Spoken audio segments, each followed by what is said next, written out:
Ayer te volví a ver sonriente, desparramando dientes en la televisión.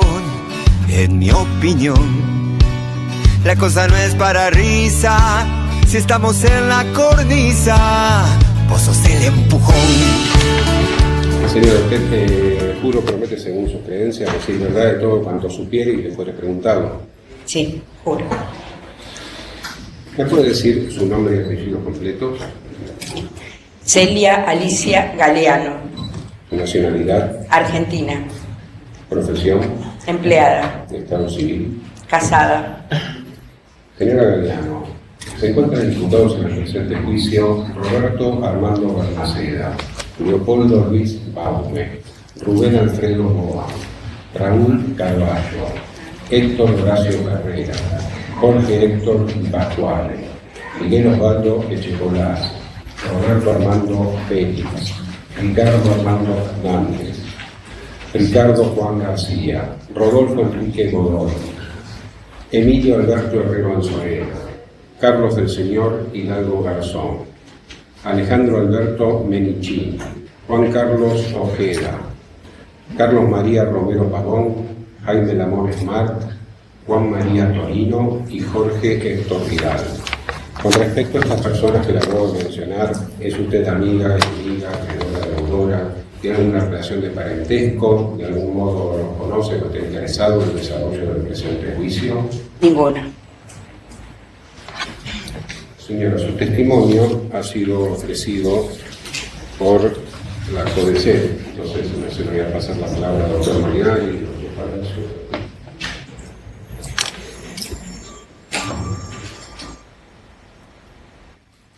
Buen día, señora Galeano. Muchas gracias por venir a brindar su testimonio. Bueno, a ver si nos puede relatar cómo fue la circunstancia del secuestro de su papá para luego hacerle algunas preguntas relativas a eso. Bueno, yo quisiera, o sea, antes de relatar el hecho, poder contar aspectos de su vida, de su militancia. ¿Puedo dar vuelta? Sí, sí. Hable para acá el micrófono, si todos la podemos escuchar. Gracias. Bueno, mi padre, Héctor Armando Galeano, santiagueño, nació en un pueblito muy humilde, en San José, departamento de Aguirre, 1 de junio de 1931. Es una familia numerosa, son 11 hermanos y vivieron en un pueblo, en ese pueblo San José, después pasaron a otro pueblo. Mis abuelos fueron trabajadores del campo, semianalfabetos, y buscaron un pueblo para el desarrollo de su familia y se mudaron a un pueblo con escuela y hospital, y fue el pueblo de Pinto, en Santiago. Allí mi papá estuvo hasta los 19 años, que se enroló en ese lugar, y al año siguiente ya vino a la capital federal en búsqueda de trabajo, como tantos provincianos venían en ese momento de los años 50. Realizó el servicio militar en la policía, estuvo la Policía Federal, y estando realizando el servicio militar se encuentra con mi mamá, que era del mismo pueblo de Pinto, santiagueña también, se enamoran y se casan allí.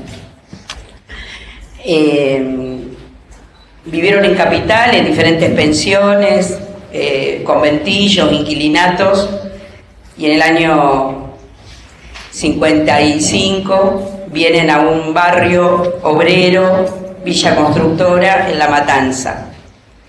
Un barrio que estaba en el primer cordón industrial, donde había grandes fábricas. Vivíamos enfrente de una gran fábrica la fábrica MAN de motores diésel, que trabajaban más de 3.000 trabajadores, y vivíamos rodeados de fábricas importantes como Yelmo, Santa Rosa, el frigorífico municipal, Cegelec, Textil Oeste. Esto lo cuento como para situar el barrio y el barrio donde ellos eligieron. Toda la familia paterna vino de Santiago del Estero a esa barriada y se instaló en ese barrio. Ese barrio, Villa Constructora, tiene 17 personas desaparecidas, que fueron en su mayoría trabajadores, estudiantes y jóvenes, y mujeres también. Mi papá trabajó en el año 57, comenzó a trabajar en Entel, fue un trabajador telefónico, empezó en los talleres de Ciudadela, allí conoció a un compañero, Julio Guillán, y comenzó su actividad sindical y posteriormente, después de ese encuentro, en el año 57, entraron 3 tíos más a trabajar en Teléfono del Estado, hermanos de mi padre. Otro tío más, que era quien los había hecho entrar también, cuñado de mi papá y un sobrino de mi papá. La familia era una familia de trabajadores telefónicos, los que nos juntábamos, dado que vivíamos todos en el mismo barrio, y este tío mío, cuñado de mi papá, era cuidador de la sociedad de fomento que está a la vuelta de la casa de mis padres, de mi mamá, que vive allí. En ese barrio toda la familia fue parte de la historia, como de tantos barrios, pero fue uno más de los que impulsó las luchas por el asfalto, por la luz, por el agua, por el colectivo. Hay varias fotos que muestran en la sociedad de fomento o en los lugares del barrio. Integró la cooperadora de la escuela número 6 y fue presidente de la cooperadora barrial de la escuela número 6. Y en los años 73, 74, mi padre fue peronista y desde muy joven había adherido al peronismo. Tenía una gran admiración por Evita y estaba totalmente comprometido políticamente con el peronismo de base, con el peronismo combativo. Y en el año 75, con otros compañeros que desaparecieron en 2 o 3 días juntos, fundan el Grupo del Oeste, lo funda con José Rizzo, Jorge Conchet, Ricardo Chidíchimo, Gustavo Lafleur y algunos otros compañeros más que pasaron todos por la brigada del Infierno de Avellaneda, pero que venían de la brigada de San Justo.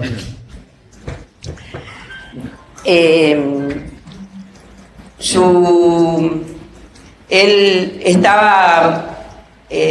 había llevado toda una vida, atravesado por varias dictaduras, ¿no? Prácticamente todas. Nació en el 31, así que fue parte de todas las dictaduras que tuvimos.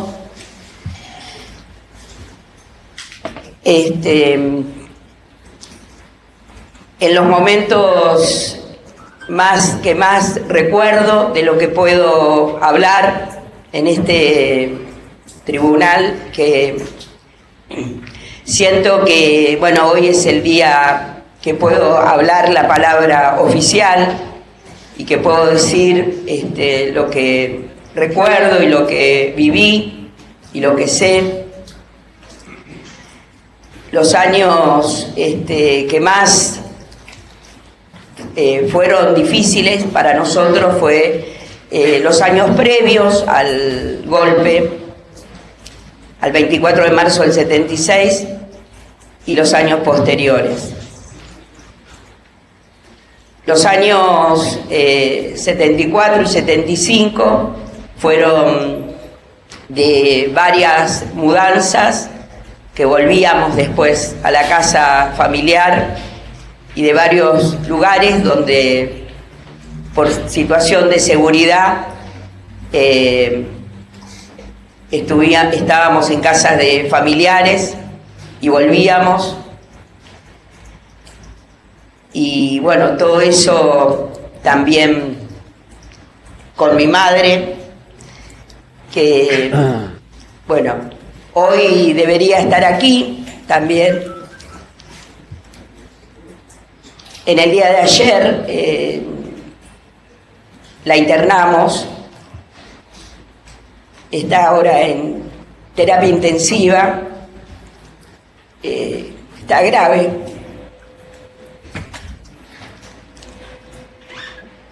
Pero bueno,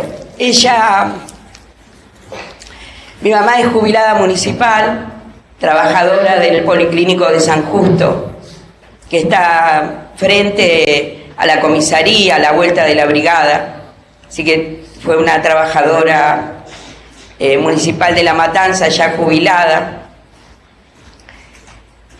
También tengo para contar lo que ella contaba desde ese lugar de trabajo. Ella, antes que se produzca la desaparición de mi papá y antes que se produzca el golpe, supo de vio algunas mujeres que llegaban a hacerse atender al policlínico y que le contaron que estaban detenidas en la brigada y que le habían sacado sus niños. Ella intentó, porque se relacionaban allí con el personal de la brigada y de la comisaría, pero después les comentaron que fueron llevados a otros servicios penitenciarios esas personas. Eso lo contó varias veces, como también contó que después de la desaparición, que ahora voy a hacer referencia,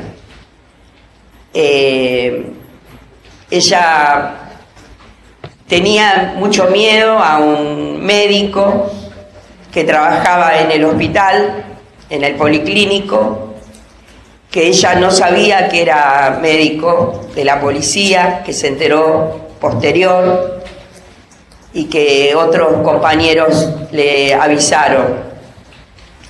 Ese médico era Jorge Vidal, que era médico de la policía, que también trabajaba en ese policlínico, en el Policlínico de San Justo. Los días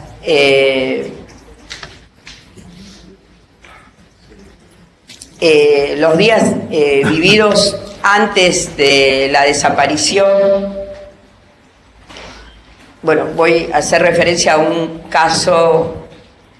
En 1975 yo conocí a otros jóvenes, Gustavo Lescano, Jorge Correa, Raúl Correa, que se juntaban en la unidad básica del barrio que estaba frente a la escuela número 6, y que Jorge Coque Correa, que tenía 21 años, en un día que fueron a volantear una fábrica cercana, la Borwar, que quedaba a cuadras, los venían ya en diferentes movilizaciones que se realizaban en La Matanza y en el centro de San Justo. Otros grupos los venían amenazando, persiguiendo, venían molestándolos. Era un grupo que de otro sindicato, ellos habían creado el Frente de Trabajadores Eva Perón y fueron a volantear, y un grupo de Les Mata valió a Coque, a Jorge Correa, y fue llevado inmediatamente por los compañeros hasta el Hospital de Niños de San Justo, que se encontraba a unas cuadras. Coque falleció el 16 de enero del 75. Su hermano Raúl fue detenido ese mismo día y llevado a la Brigada de San Justo, y después a Puente 12.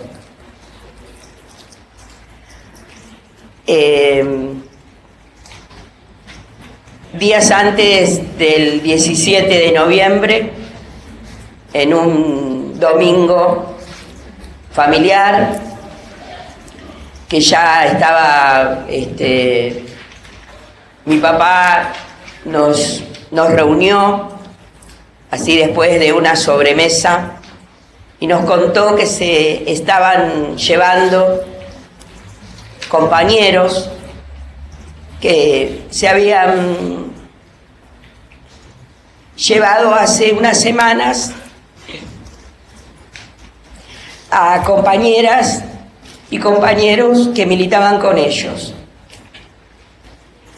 Para mí, en ese momento me quedó como que era Coca. Él me nombra a algunos compañeros, y después en estos últimos años que intercambiamos y que fuimos reconstruyendo la historia, bueno, y describiendo cómo era Coca, porque la habíamos visto, yo la había visto, otras compañeras me dijeron que era Cuca, y que sí, que se la habían llevado, había caído detenida antes. Él también habló de otros compañeros y otros compañeros telefónicos. Julio Guillán había sido detenido el mismo día del golpe. Ya había, él decía, como más de 20 compañeros delegados telefónicos detenidos. El terrorismo de Estado dejó 50 compañeros telefónicos desaparecidos. A él lo fueron a buscar todos los días previos. Fueron a la oficina de la calle Culpina, donde él firmaba, Culpina y Rivadavia, la oficina de Flores, y después en esos últimos meses pidió un traslado a los talleres Volta en Carabobo y Rivadavia, que fue su último lugar de servicio, el 17 de noviembre del 76. Eso nos contó que se estaban llevando varios compañeros, no solo del Frente Barrial, sindical, sino que estaba llevándose mucha gente y que lo estaban buscando a él, que habían revisado varias camionetas de Entel y que lo estaban buscando en los jeeps y en las camionetas telefónicas.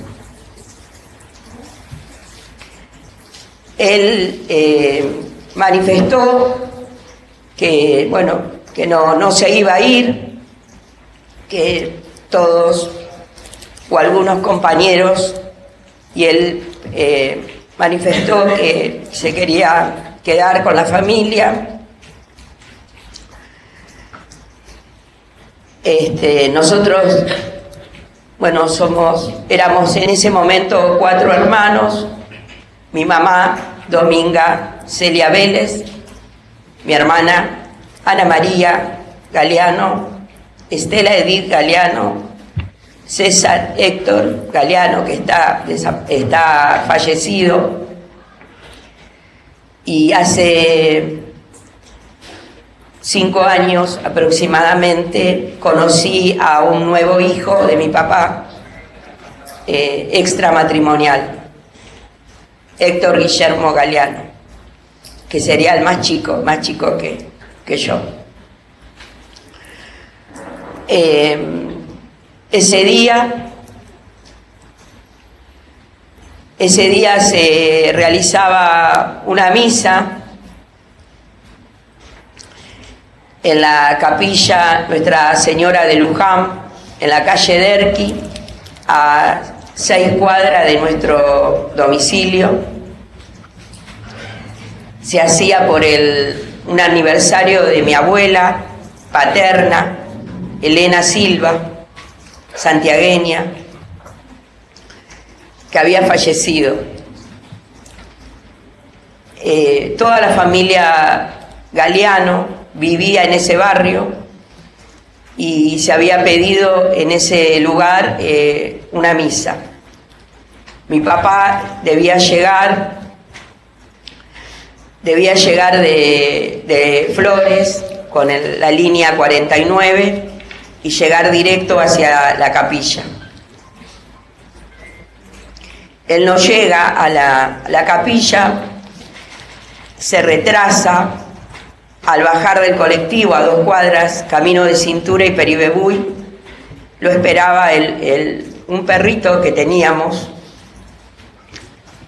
El perrito es atropellado y mi papá se retrasa alzando el perrito a UPA y llevándolo hasta casa.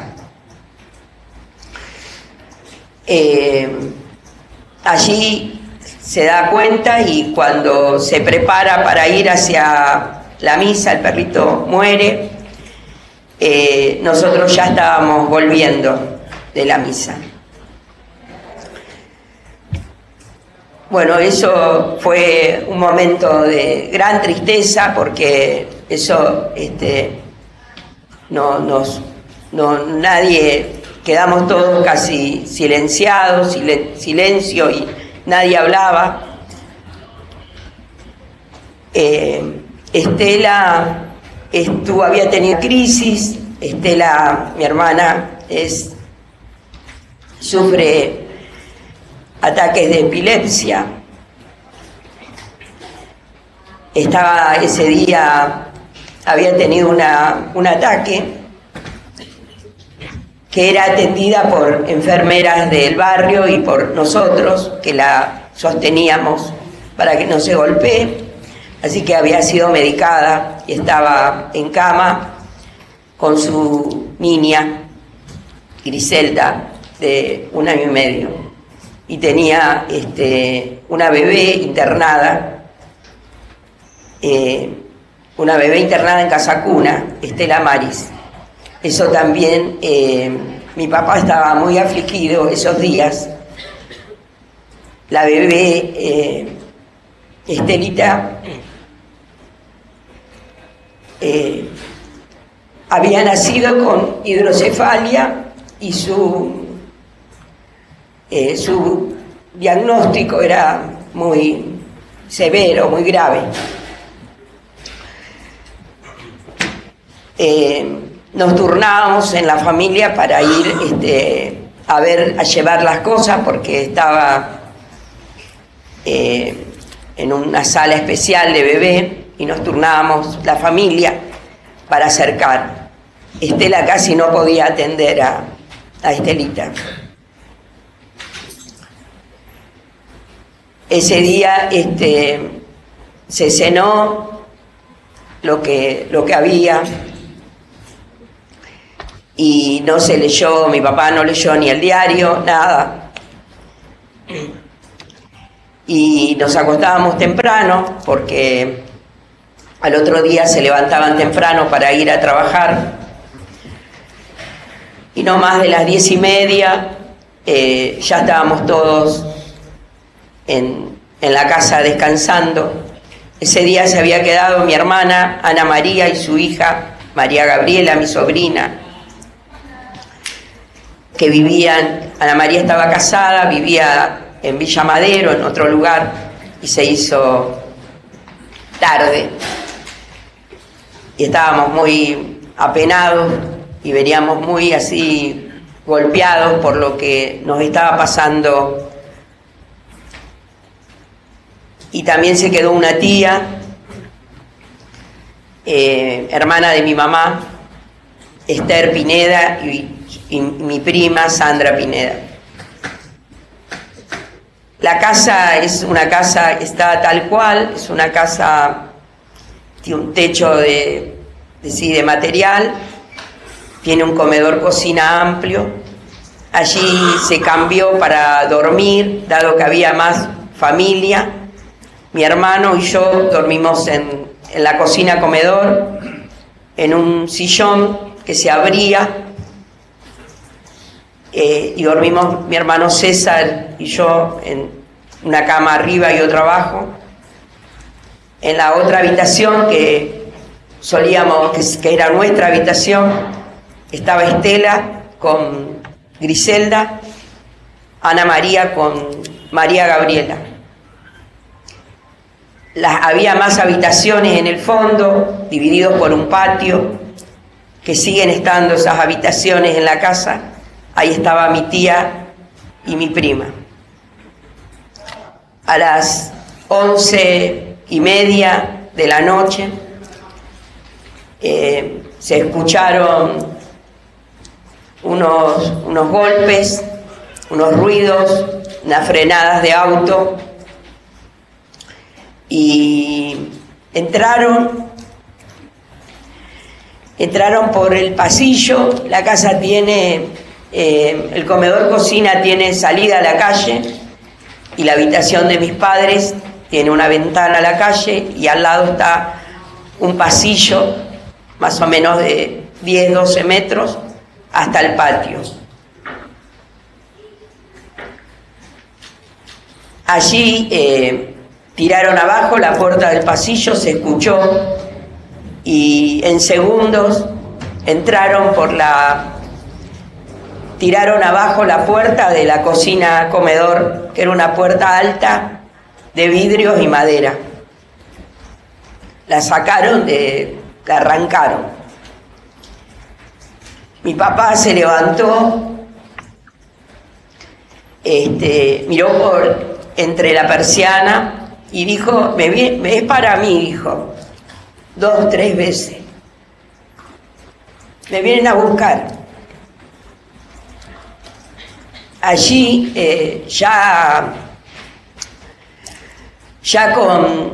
entraron personal policial vestido de azul, con armas. Le preguntaron su nombre, lo nombraron, y él dijo: soy yo. Allí él trató de buscarse un pantalón y entró nuevamente a la habitación, y ahí rápidamente entraron a golpearlo. Ahí la sacaron a mi mamá a empujones, golpeándola, y nos trajeron. Mi mamá vino empujada por ellos hacia nosotros.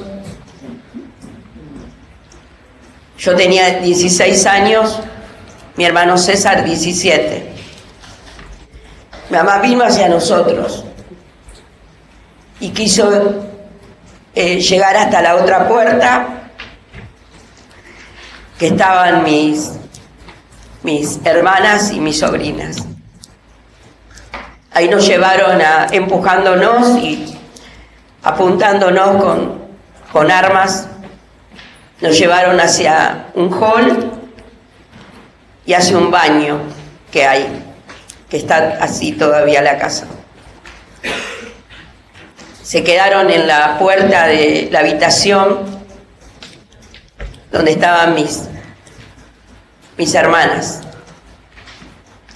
Ahí lo golpearon, se escuchaban los quejidos, se escuchaban los que le dolía, y lo golpearon,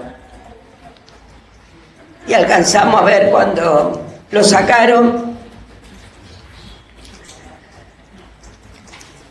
Lo sacaron arrastrándolo entre dos personas de los brazos, lo levantaron y lo sacaron. Y todo en el patio había más personas, según lo que dice mi tía y lo que vimos, serían 8 personas más que estaban en el patio, fueron hasta el fondo, que había otro baño, que había 2 habitaciones más. Recorrieron toda la casa y en menos de 10, 15 minutos fue sacado de la vivienda. Todo el pasillo se escuchó hasta que cuando se fueron, iban saliendo de a uno, y cuando ya al rato que escuchamos que golpeaban las puertas de los autos y que arrancaban, mi mamá fue la primera en salir corriendo a ver a la habitación de mis hermanas y mi sobrina, donde estaban ellas. Y antes de mi papá, ya en el patio, manifiesta, porque él no vio dónde nos llevaron y dónde la llevaron a mi mamá. Entonces llama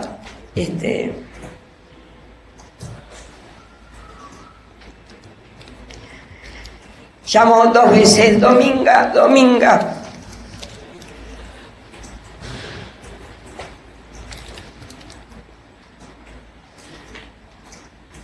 Perdón.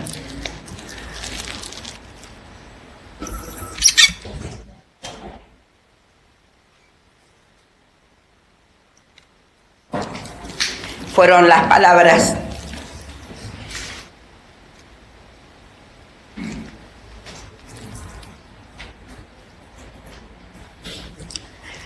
Fueron las palabras últimas de mi papá ese día.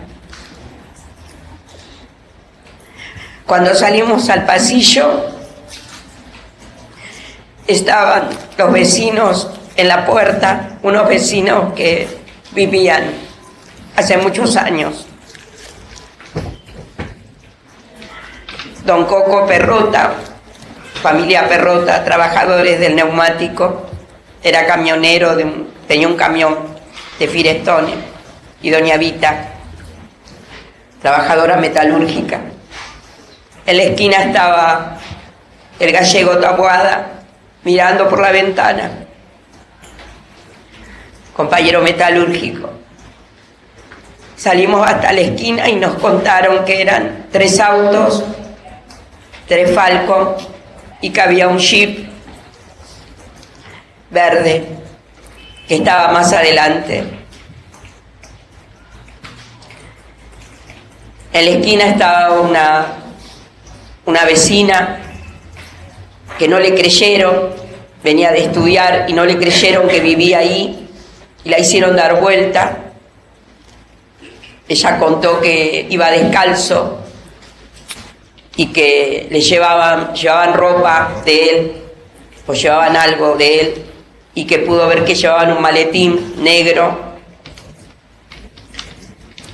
Mi papá usaba un portafolio negro para ir a trabajar, para las planillas y todo lo que usaba en teléfono. Se llevaron ese portafolio. Cuando entramos a la casa, vimos que faltaban de una repisa, sus relojes, una máquina de afeitar que le habíamos regalado, anteojos, mi papá usó anteojos siempre, y unas cajitas con pulserita y cadenitas familiares. Ahí el vecino nos habla con mi mamá y mi mamá trataba de calmarnos. Quedamos con mi tía y con mi hermana, y mi mamá se dirigió hacia un hermano de ella en la calle Lynch, a pocas cuadras de ahí también, y de allí avisarle a los hermanos de mi papá, a la familia Galeano, que vivían en el barrio, a mi tío chiquito, que vivía a 3 cuadras de mi casa, también telefónico, a mi tío Agucho, que vivía en la calle Derqui, también telefónico. Ahí fueron hasta la comisaría, son 15 cuadras, fueron a la comisaría de San Justo, y al llegar ella ve que sale una persona por una puerta. Ella reconoce a esa persona, para ella era un jefe de policía, era alguien importante, un principal, y ella lo había visto en un acto o en una actividad en la puerta del policlínico, y ella lo llama por el nombre. Lo llama por el nombre y le dice, ella lo ve que entraba y salía de la comisaría, y ella le dice García, 2 o 3 veces lo llama por el nombre.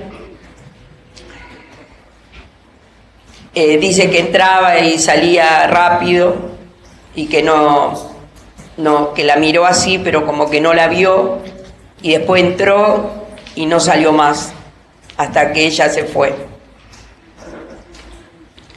Mi mamá, ella en su trabajo no dijo absolutamente nada, salvo con 2 amigas, compañeras. Una era su jefa, Irene. Mi mamá estaba en la cocina, su jefa era una hija de polacos y trabajaba por la tarde en la escuela parroquial de San Justo, y mi mamá le cuenta a ella, porque ella siempre le contaba todo lo que habían vivido sus abuelos y su familia. Mi mamá se anima y le cuenta a Irene. Irene la lleva a hablar con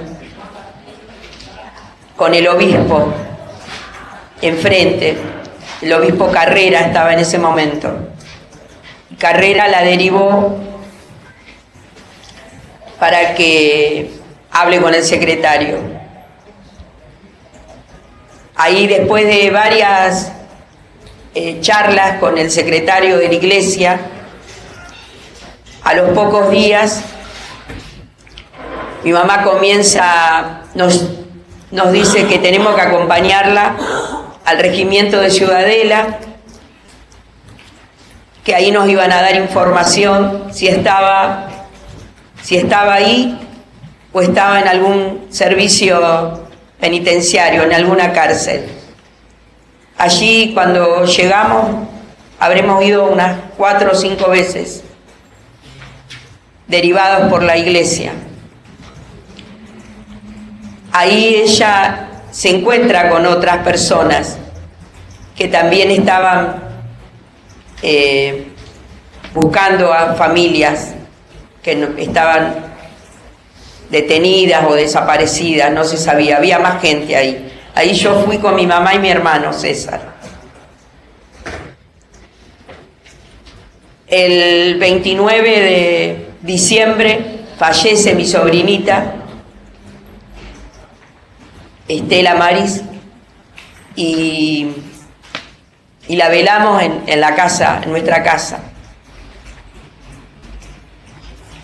Mi mamá tenía la esperanza de que podían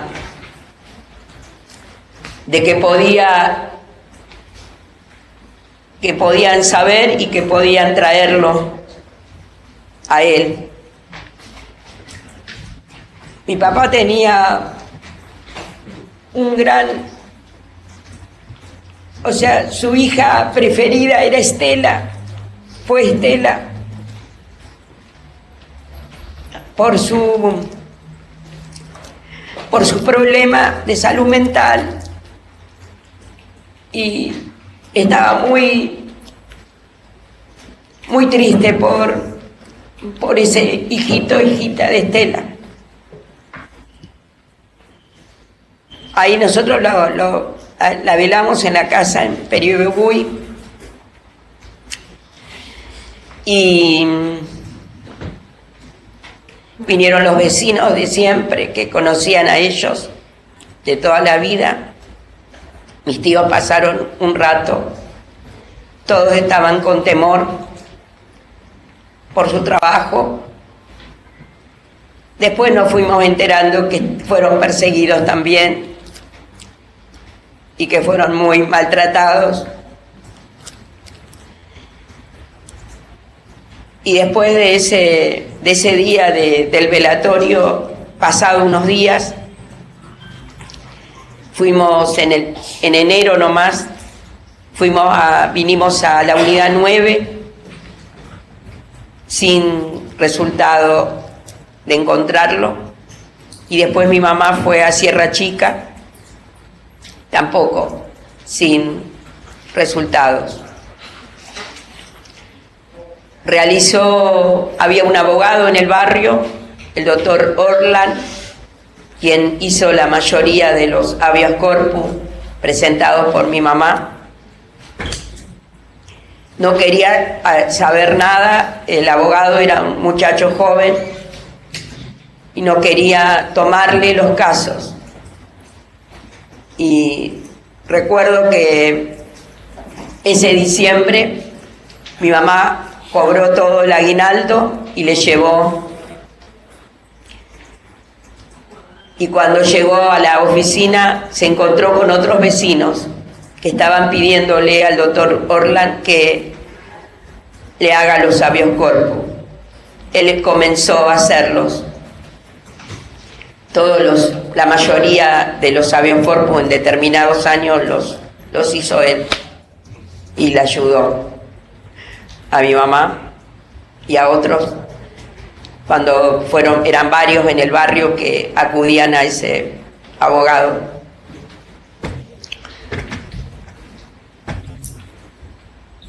Eso, él,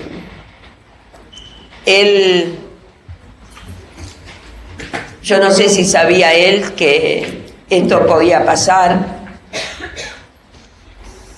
Por un lado decía que era un simple trabajador, que era un trabajador más, y por el otro lado sabía todo lo que estaba ocurriendo, que se estaban llevando otros compañeros.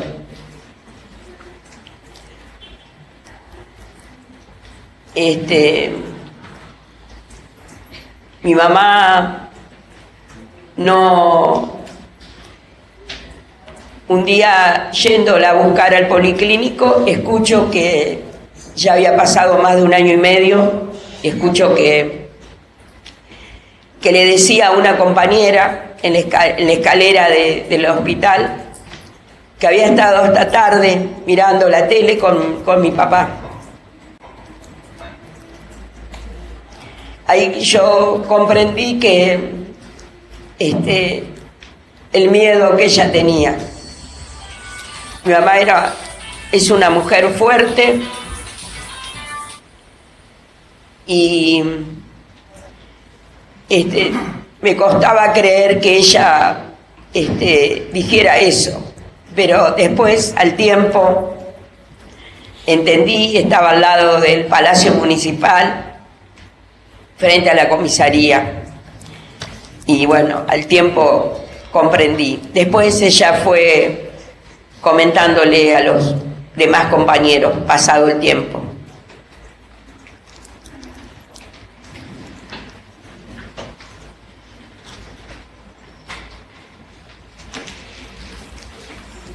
Mis hermanos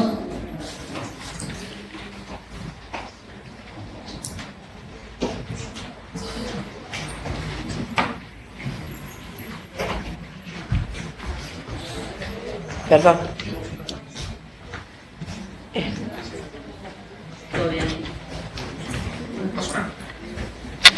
Puede continuar, señora. Sí. Adelante.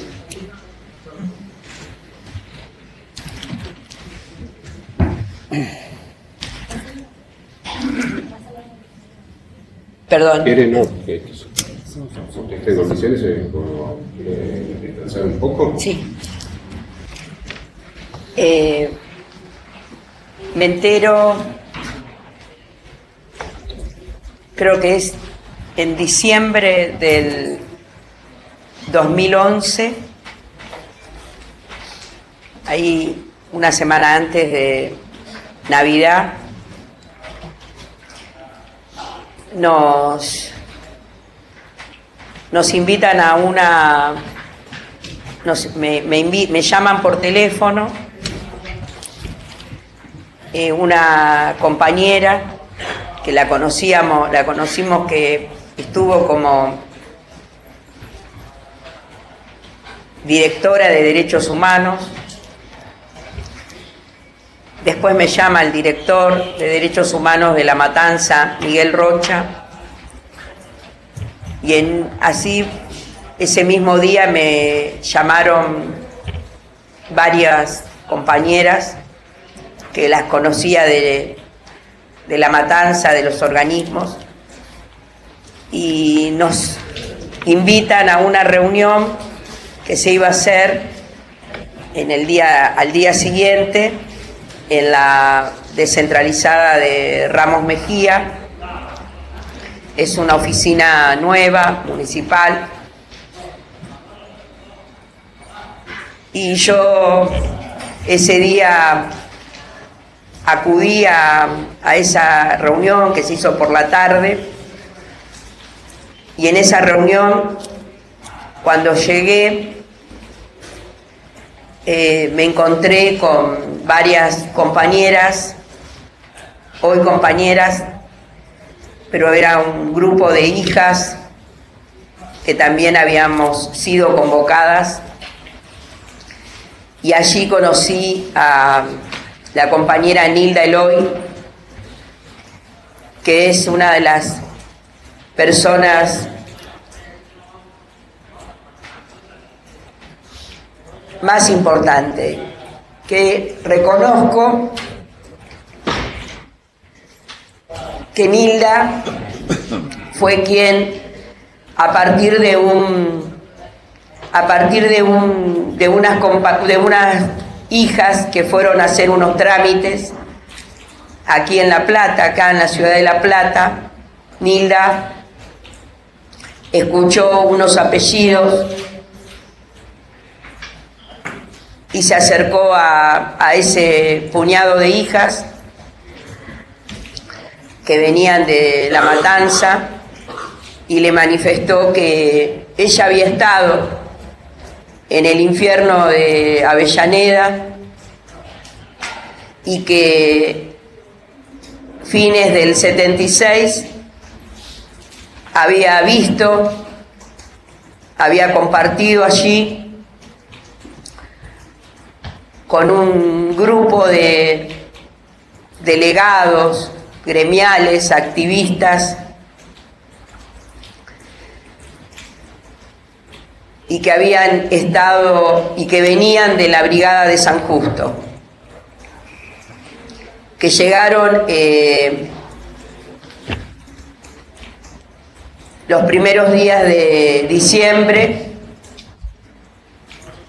y que los vio hasta el 31 de diciembre del 76. Nilda recordaba a José Rizo, a Ricardo Chidíchimo, y hablaba de un grupo más de hombres aparentemente mayores de 40 años y un grupo de jóvenes, que ellos eran el grupo del oeste, que eran de varios gremios y algunos trabajadores del Estado. Así, en esa primera charla también estuvo otro compañero que fue compañero de mi papá, que nos reconocimos ese día, el gallego Fernández, quien nos contó estábamos Florencia Chidíchimo, Claudia Conchet, Nancy Rizo, Raquel Rizo,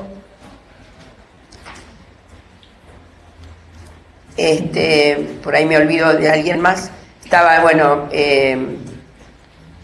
Ninda Eloy, el gallego Fernández, Miguel Rocha, Alejo Rivera,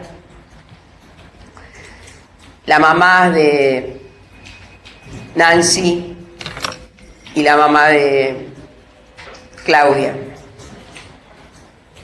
Y allí el gallego nos contó que todos ellos eran un equipo, que eran un grupo sindical, que eran del peronismo auténtico, que eran de Montoneros. Nos contó cómo ellos eran otro grupo que los visitaba y que estaban con ellos, que compartían militancia barrial, militancia sindical. Nos contó que iban a un barrio, el barrio de la Borguard, Gonet, que estaban en el patronato español, y a partir de esa primera reunión, que vimos muy importante ese aporte de Nilda, que valoramos mucho, porque sin ese aporte no podríamos haber sido querellantes, testigos. A partir de ahí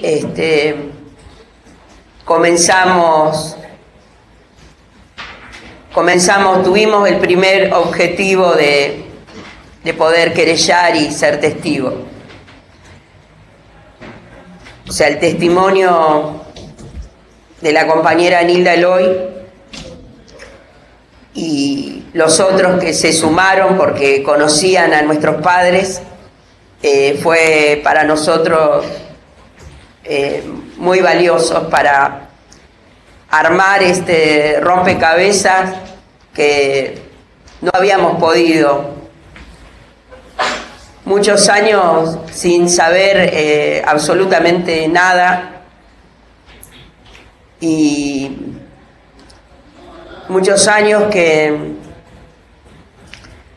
yo colaboré y estuve en muchos movimientos sociales, y me conocían por estar presente y por ser parte, pero no decía que era hija. Y cuando a partir de ese momento, a partir de ese día, de saber que fue visto en otros lugares, de saber que compartió con otras personas esos días,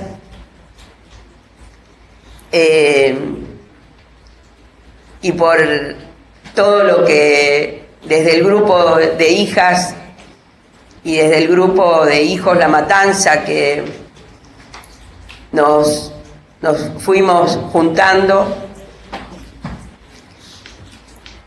y de alguna manera nos animamos y nos impulsamos a estar hoy aquí también. Sí, no sé si está respondida. Perfecto.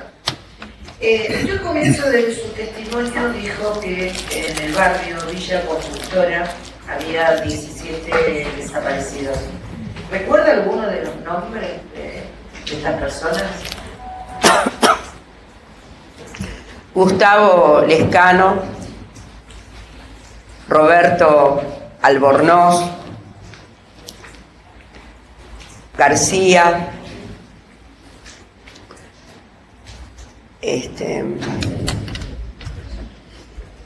Armando Zacari,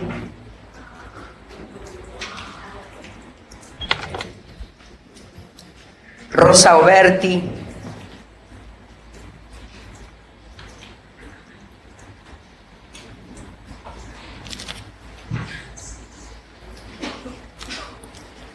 bueno, a Coque Correa, que lo conocimos allí.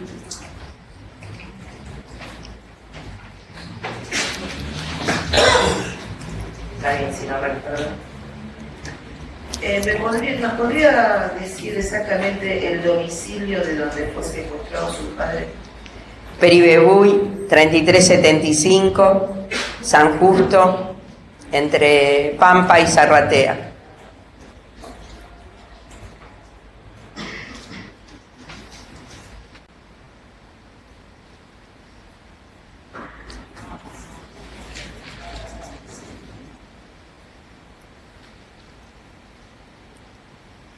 Hola, Lili.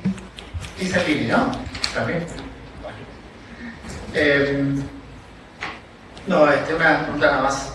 También gracias por el testimonio, aclaratorias. En un momento mencionaste que se encontraron con el Gallego Fernández y una serie de familiares, de víctimas. Y mencionaste el nombre de Claudia. ¿El apellido de Claudia? Conchet.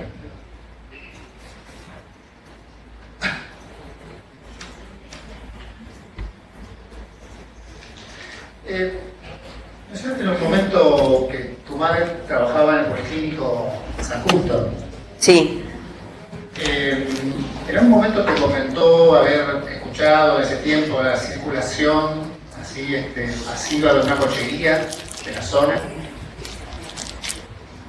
Sí. En la búsqueda posterior a la desaparición de mi papá, ella... Señor presidente. Sí, doctor. Un segundito, por favor, señor. Me voy a poner a la pregunta, es una pregunta indicativa. Es el... No, espera. Señora, por favor. Le hizo saber respecto de una situación particular como para que pueda explicarlo. Específicamente si salía de una cochería. Es una pregunta directiva. Es mi concepto. Podemos diferir. Está en el testimonio, señor. Por favor, señor. Espera un segundito, que ya voy a voy a resolver a ver si la contesta. Bueno. Entiendo que en este caso particular la pregunta en sí no tiende a tiende a que pueda explayarse sobre un tema en concreto, que no veo cuál es el inconveniente con respecto a la indicación que se le hace con respecto a esa pregunta. Así que bueno, lo voy a permitir. Puede contestar. Mi mamá en su primer declaración en la Secretaría de Derechos Humanos declara que conocía a los encargados de la cochería Dauría, situado en la calle Almafuerte, esquina Perú, y por su lugar de trabajo también le fue a preguntar a esos, unos encargados que también eran, que los conocían desde los vínculos de trabajo, y ella le comentó de un familiar que estaba buscando, sin decirle que era su marido, que era mi papá, y esos encargados la llamaban. Mi mamá fue durante el primer año, visitó ese garage por la calle Perú, era un garage grande, y pudo dar cuenta de los cadáveres que había allí, y de otro galpón más atrás. Y en su declaración mi madre lo manifiesta, lo cuenta, que ella pudo ver todo eso. Nunca encontró a mi papá, pero pudo ver cómo diariamente llegaban NN a esa cochería Dauría, que hoy sigue estando en otro lugar en San Justo.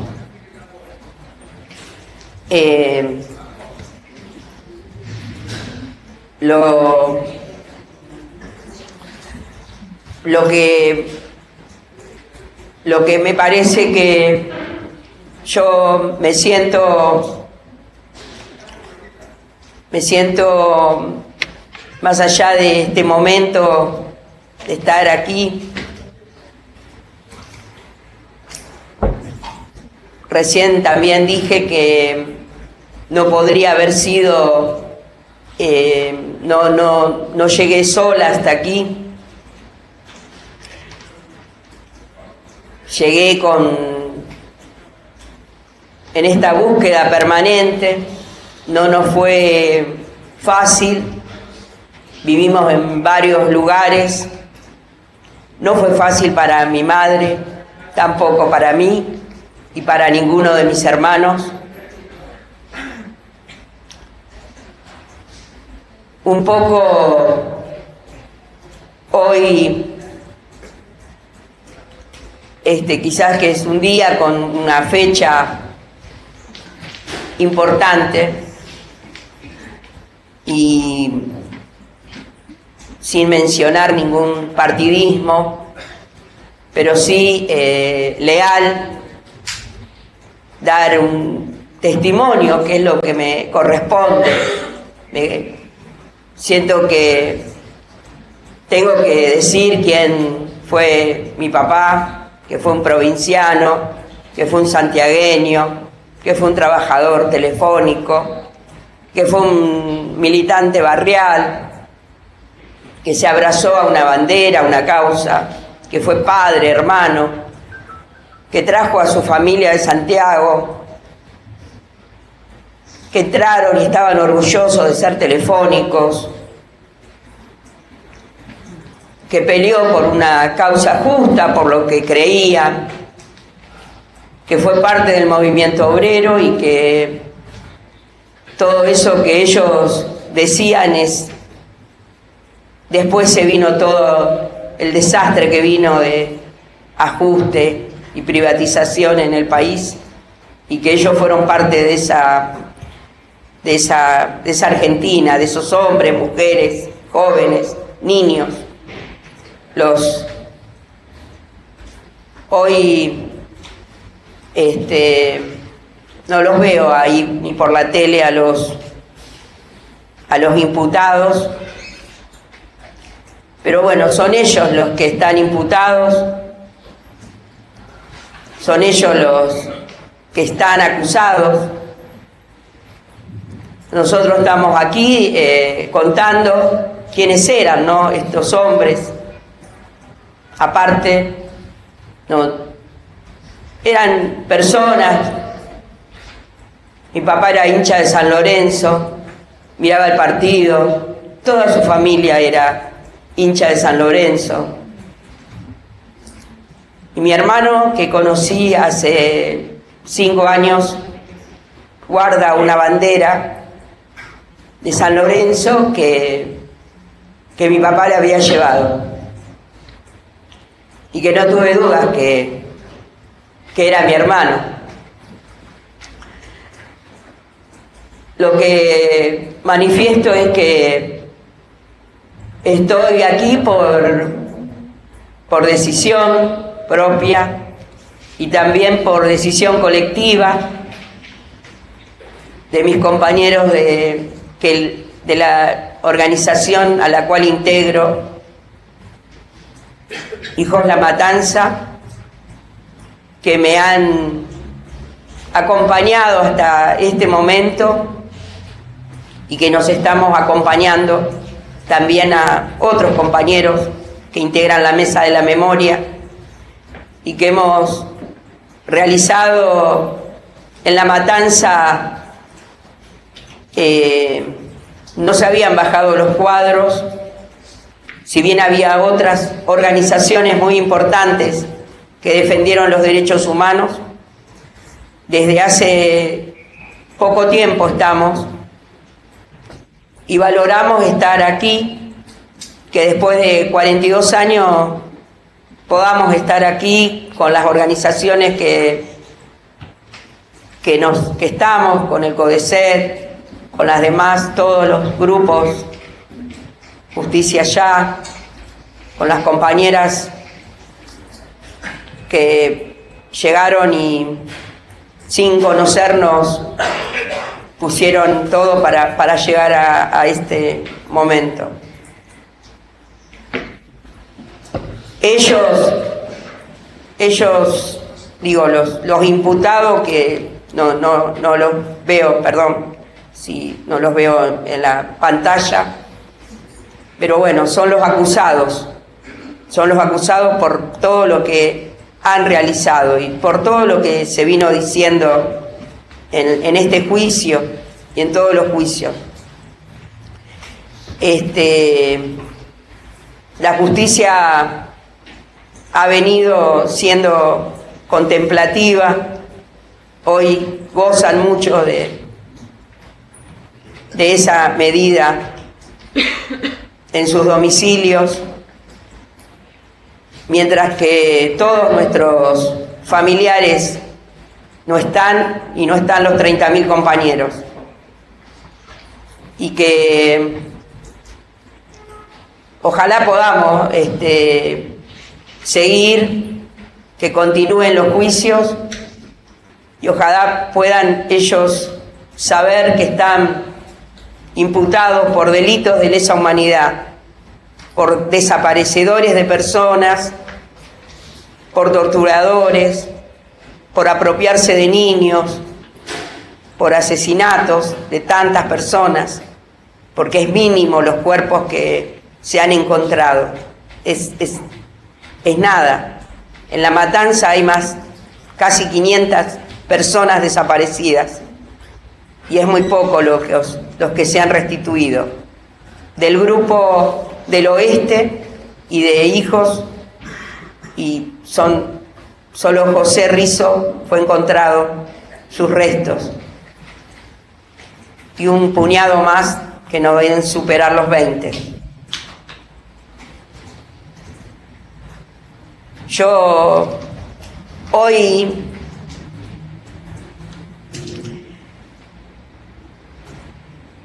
Bueno, hablé por mi madre,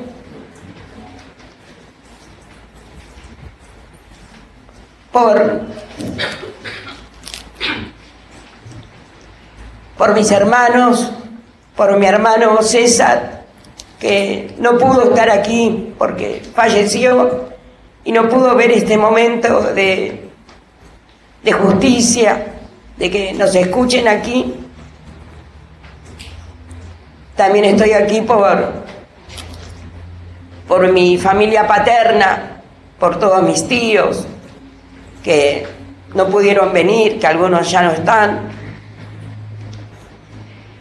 También estoy aquí por mis hijos, por mis nietos que están aquí, y por mis compañeros de hoy y mis compañeros, los 30.000 compañeros.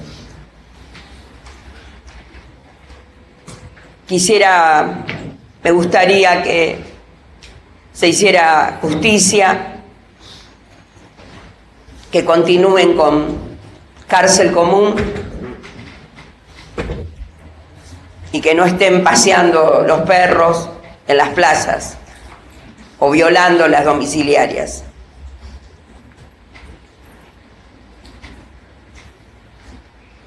Nada más. Voy a hacer una pregunta concreta, Liliana Securí, perdón. ¿En la edad de tu papá, cuando fue secuestrado? 45 años. ¿Recordás el momento del secuestro cuando ingresaron a tu casa? ¿Algún nombre, algún apodo de alguno de los secuestradores? No.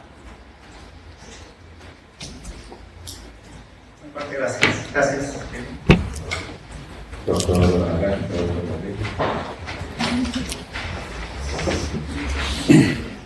¿qué tal? Buenos días. ¿Cómo le va? Te quería hacer algunas preguntas. Usted mencionó que su mamá declaró en la Secretaría de Derechos Humanos. ¿Hubo alguna otra declaración? ¿Usted supo que haya hecho alguna declaración más en algún otro lado? No. ¿Era la Secretaría de Derechos Humanos de la Nación o de la provincia? Sí, tomó la declaración, creo que Alicia Pierini. Bien.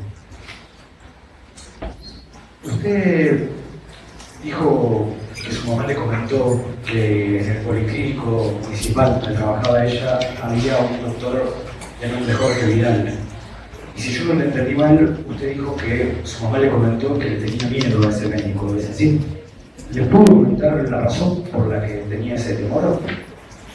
Mi mamá escuchó detrás de un boxer en la guardia, en los consultorios, que esa persona escuchó que ese médico, que ella no sabía que era médico policial,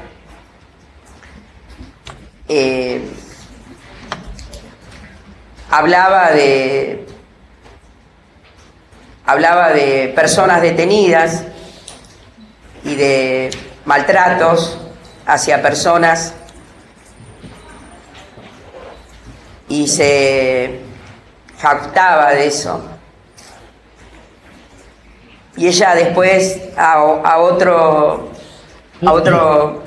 médico le preguntó quién era ese médico, y ese otro médico le dijo, era un jefe de maternidad, ese otro médico le dijo, es médico de la policía. Mi mamá siempre contaba que lo trató de evitar, de no cruzarlo, de no mirarlo, de no acercarse a él a preguntarle nada. Ella eso nos contaba, ¿no? El médico que le comentó que este Vidal era médico de la policía, ¿recuerda cómo se llamaba? No, ella decía que era un compañero de allí. Compañero ahí del policlínico. Sí.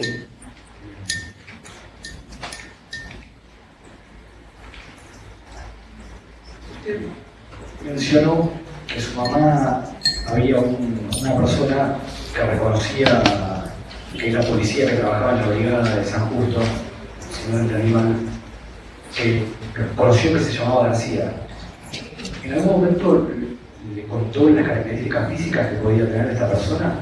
Que era una persona alta, grandota, y que ella lo había visto en un acto o en algo oficial ahí en la puerta de la municipalidad, y que sabía que era alguien importante o un principal o un oficial que ella no sabe qué era, pero que todos le decían García, y ella le dijo García, y él se dio vuelta y entró en la comisaría y no volvió a salir hasta que ella saliera de hacer la denuncia. Bien. Respecto de los rasgos físicos, además de que era alta, corpulenta, el color del pelo, ¿algún rasgo más le preguntó? Ella lo había visto, por lo que sé, 3 o 4 veces, y que era una persona alta, grandota, blanca, cabello castaño.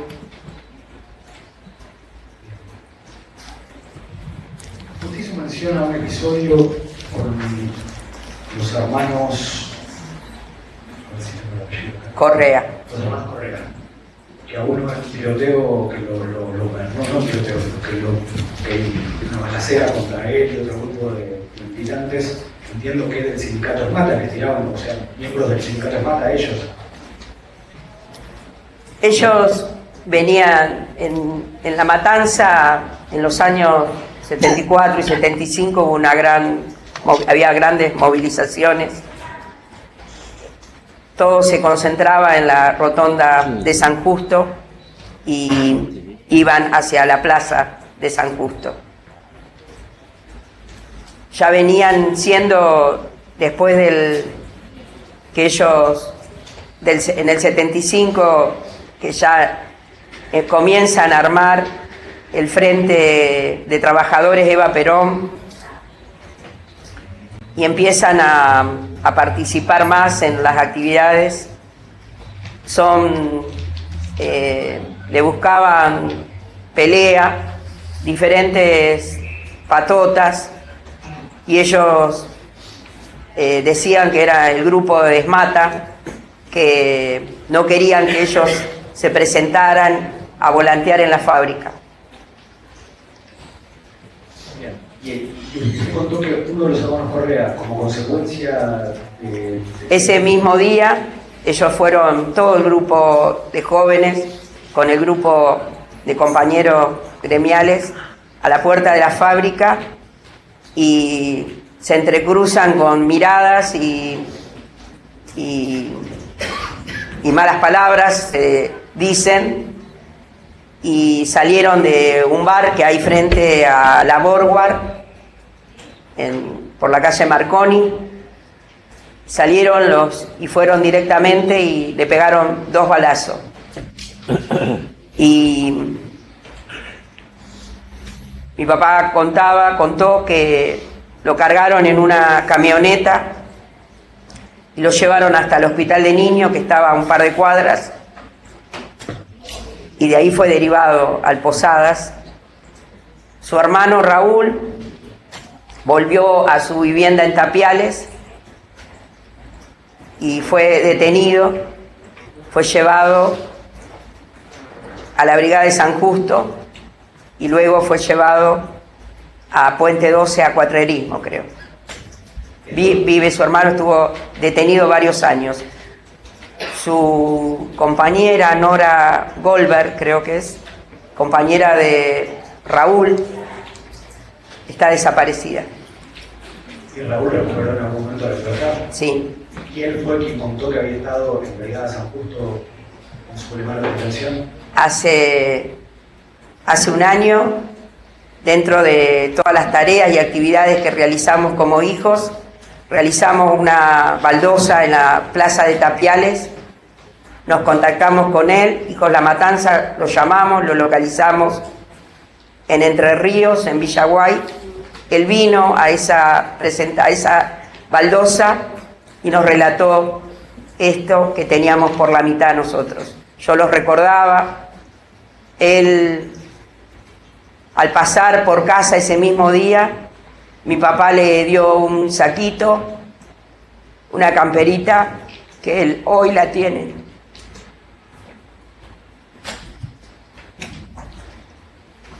Raúl Correa sigue vivo.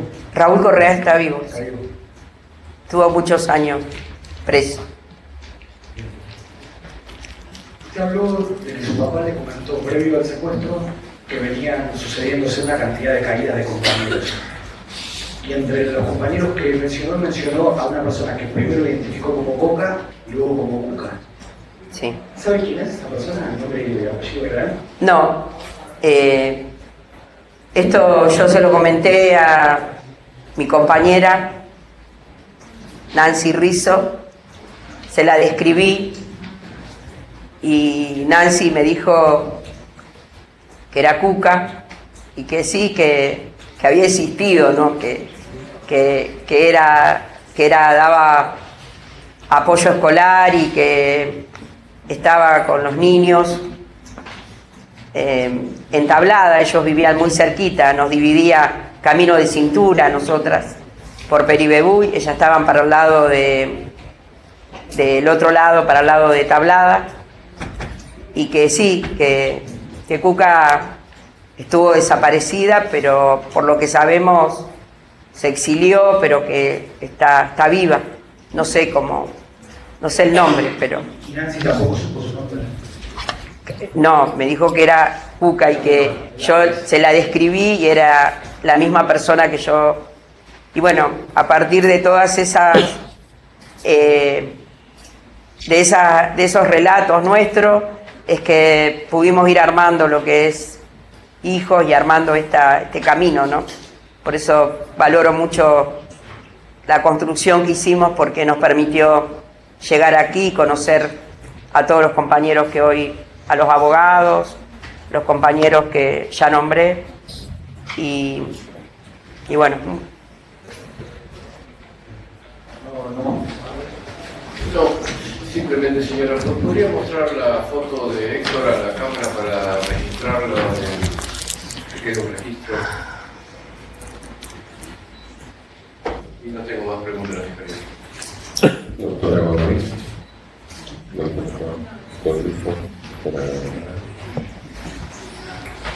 Quiero hacer una pregunta. Referiste que tu papá tuvo actividad gremial. No recuerdo si dijiste qué grado de participación tuvo en el sindicato. ¿Tu papá fue delegado? Fue delegado en la oficina de Culpina y Rivadavia, y en la oficina de Carabobo también. Allí hay una placa hace varios años que fue colocada por los compañeros telefónicos.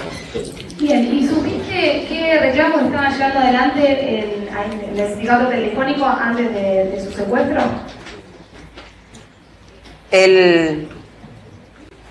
Sí, era todo, se fue involucrando, me doy vuelta así puedo hablar. Y todos los derechos de los trabajadores, viendo, sí, era por los salarios. Cuando tocaron momentos de dictadura, también fue un gremio también muy castigado, pero principalmente era por el tema salarial, por el tema de las horas, por todo lo que iban necesitando ellos salían a la calle. Mi papá era maestro empalmador, salía a la calle con una cuadrilla, era quien coordinaba un equipo de 4 o 5 trabajadores y salían a poner líneas nuevas y arreglar las líneas. Lo que sí recuerdo es todo que se fue desde su gremio, tenía amigos de otros gremios y que En esos años se vivía una gran movilización de muchos sindicatos, que él fue parte de todo eso, y sí, que estaba, quizás no sé si lo dije, pero que estaba muy involucrado en el movimiento obrero de base.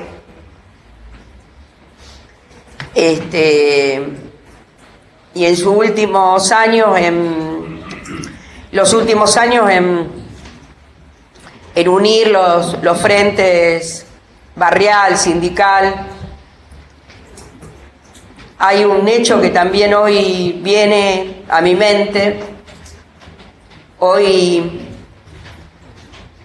un hecho que también siempre lo mencionamos, ¿no?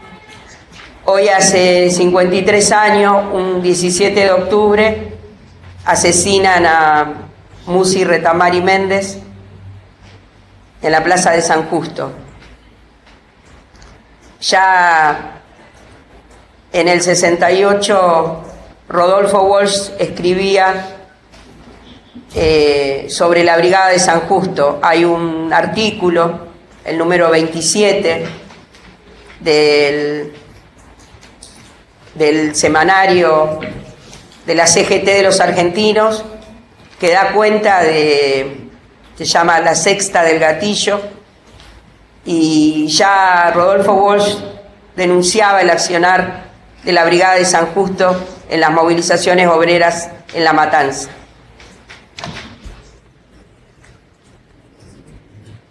Gracias, no tengo más preguntas. Para Rodrigo. Vale.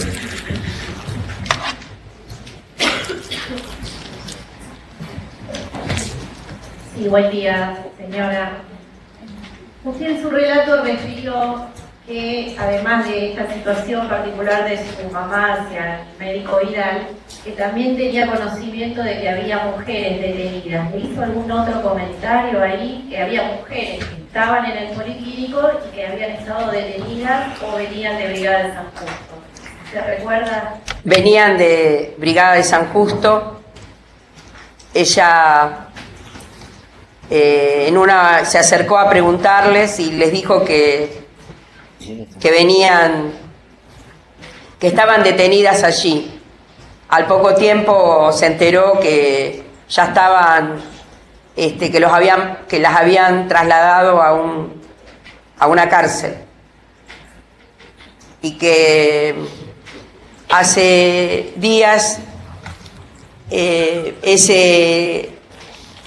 esa historia que mi mamá nos había comentado, como otras, pero esa es importante porque eso era antes de la desaparición de mi papá. Hace días estuve en un encuentro de derechos humanos en Rosario y conocí a un chico, a un joven, tiene 43 años, y me saluda y me dice que me manda saludos para otros compañeros de Hijos La Matanza, y yo le cuento que estábamos transitando el juicio de la brigada. Él me abraza y me dice que estuvo en la brigada siendo un bebé, que estuvo desde el 3 de abril al 15 de abril del 75. Su mamá es Emma Lucero. Ella estuvo detenida varios años en la cárcel. Ellos son llevados a San Martín, y que era todo un grupo de mujeres de San Martín que fueron en el 75 a Brigada de San Justo. Él hoy hubiese querido estar aquí porque él nunca declaró, y bueno, de alguna manera me dijo que lo podía decir, y yo lo uno con ese, sin saber quiénes eran, lo uno a esa parte de la historia de lo que se sabía en el policlínico y se hablaba.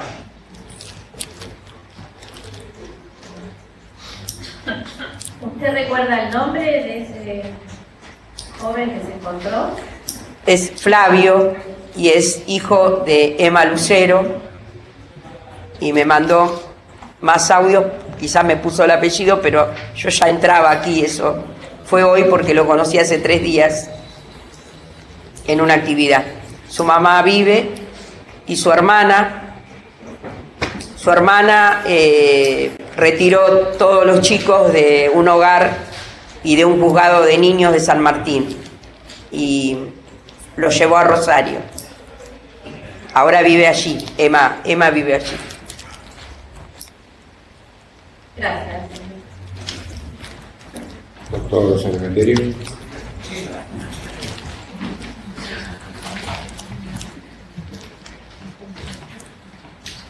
Buenos días, señora. Usted refirió que la noche de la detención de su padre, los que intervinieron fueron policías, ¿sí? ¿Puede ser? Y que estas personas estaban vestidos de uniforme azul. ¿Puede describir mejor ese uniforme? ¿Se acuerda? Si se acuerda, ¿no? Por supuesto. Eran, sí, el uniforme policial de la policía de ese momento que usaban ahí en San Justo. Era lo que conocíamos. Bien. Después usted dijo también que cuando se llevaron a su padre, en la puerta estaban unos vecinos, creo Coco Perrota, Gallego Taguada, y que ellos le contaron a usted que eran 3 Falcon y un Jeep verde. ¿Usted vio los vehículos? ¿O es que lo sabe por esta referencia? No. Nosotros, mi papá abre la persiana entreabierta y ve unos autos. Nosotros fuimos llevados hacia el interior de la vivienda y no vimos los autos. Sí, esos vecinos nos contaron cómo los llevaron.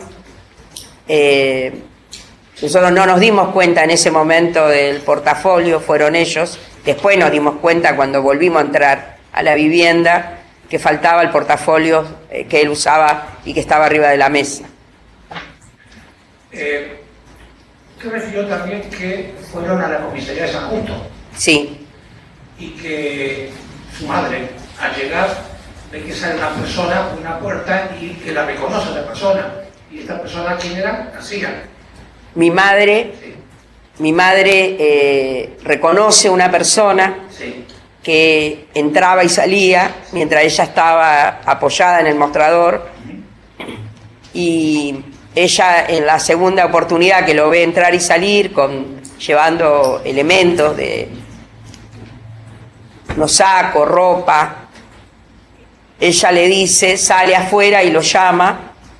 Esta persona se da vuelta y ella, el nombre que tenía en su cabeza era García. Esta persona va hasta un auto, saca algo, vuelve a entrar y hace como, todo fue muy rápido, caminando rápidamente, y volvió a entrar y no volvió a salir. ¿Y esta persona García estaba de civil o de uniforme? De uniforme. No se acuerda, o sea, por supuesto usted no va a poder decirme. No, mi mamá lo reconoce haberlo visto unos días antes en una situación en la calle, en la plaza, y o sea, lo reconoce mi mamá, yo no lo... O sea, ¿a este García lo vio en la brigada o lo vio en la comisaría? No, la comisaría tenía se conectaba la brigada y la comisaría por el fondo. Tuvieron conexión muchos años, no sé si aún hoy eso... ¿Pero su mamá dónde lo vio? Mi mamá lo vio en la comisaría entrar y salir de la comisaría. ¿Esta persona dijo usted que a su madre era un jefe, era una persona Era una persona importante porque ella lo había visto de traje, la vez que lo vio de traje en un acto oficial unos días antes. Señor presidente, voy a pedir al tribunal que se exhiban las fotografías que tenemos ahí en el álbum, a ver si puede reconocer a esta persona. Pero, usted silencio, por favor. Lo que pasa es que el dato del testigo, la madre le dijo, o sea, ella no lo vio concretamente. Entonces, mal puede reconocer a alguna persona. Tiene razón, fue un error mío. Bueno. Silencio, por favor. Bien. Después dice usted que acompañó usted a su madre a un regimiento de Ciudadela. ¿Sabe qué regimiento era ese? No, el regimiento, hoy hay un museo, no sé, yo lo tuve siempre como el regimiento de cuarteles de Ciudadela, y allí fuimos también entrando a ese lugar que era con rejas, con un jardín amplio, un estilo colonial, tenía no sé si un tanque o un cañón así en los parques, y que era todo estilo colonial, que nos hicieron sentar en unos salones con arcadas a esperar. No, es lo que sí sé, que hoy es un museo militar o algo así. ¿Se entrevistaron con alguien en ese regimiento? Sí, en ese lugar que concurrimos como 5 veces, los esperaba un oficial, no sé quién era, y entrábamos junto con mi madre, y en ese lugar había más gente esperando también saber, y en ese lugar es que le dicen a mi mamá que vayamos hasta la unidad 9, y que fuimos un día de semana, y después la mandaron a mi mamá de ese mismo lugar a Sierra Chica, y ella fue con un tío mío. Yo ya ahí no fui, sin resultado, o sea, en ningún lado encontramos a mi papá. La última pregunta en una molestia. Usted contó también que tuvo una reunión con Florencia, Claudio, Raquel, Alejo Olivera, la mamá de Nancy y la mamá de Claudia. Y que allí estaba el gallego Fernández, ¿puede ser? Sí. Y que el gallego Fernández le comentó que militaban en el grupo sindical del Peronismo Auténtico. Sí. De Montoneros también. Sí. ¿Le dijo a Gallego Fernández de qué rama de Montoneros era la militancia? No, eran ellos, este grupo habían fundado con Gustavo Lafleur, José Rizzo, Ricardo Chivíchimo, Jorge Conchet, Héctor Galeano, mi papá, habían fundado el Peronismo Auténtico, un partido para participar en el año 75 en las elecciones. Pero el gallego Fernández te dijo que era de Montoneros. Sí. ¿Y su padre militaba con el gallego Fernández en alguna otra organización? ¿O también militaba también en Montoneros con Gallego Fernández? Se relacionaban y se vinculaban, y eran, sí, militaban en Montoneros. Su organización en el momento, su fuerte participación fue en el Peronismo Auténtico en ese último año del 75 al 76. Bien, no tengo más preguntas, muchas gracias. Más preguntas. Doctor Lidia. Doctor. Las partes no tienen objeción, el testigo lo puede retirar. Señora, su declaración ha terminado. Muchas gracias y buenos días.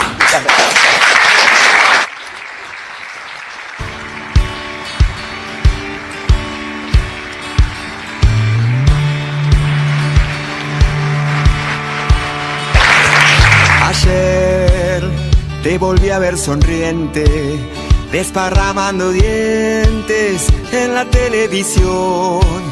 En mi opinión, la cosa no es para risa. Si estamos en la cornisa, vos sos el empujón.